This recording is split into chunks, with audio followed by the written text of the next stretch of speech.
नमस्कार, आज मी butter paneer masala recipe share करत आहे। तर याच्यासाठी आपल्याला इथे पनीर घ्यायचं आहे। पनीरचे तुमच्या आवडीप्रमाणे तुकडे करून घ्यायचे।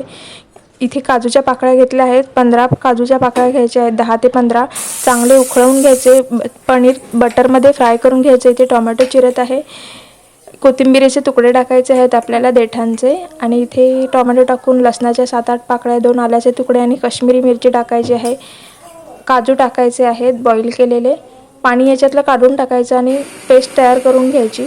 इकडे मी 3 आकाराचे कांदे बारीक करून घेत आहे। इथे फोडणीमध्ये आपल्याला बटर टाकायचं आहे, त्याच्यामध्ये जिरं, तेजपत्ता, दालचिनीचा तुकडा आणि याच्यामध्ये आपल्याला गरम मसाला टाकायचा आहे, कांदा टाकायचा आहे, इथे गरम पाणी टाकायचं आहे। थोडा मसाला भाजल्यावरती आपल्याला इथे पेस्ट तयार केलेली पेस्ट टाकायची आहे।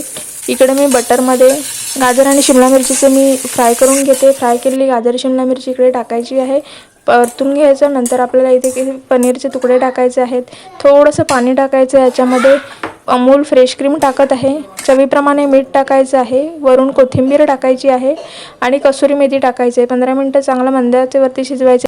इकडे आपला गरमागरम पनीर बटर मसाला तयार आहे।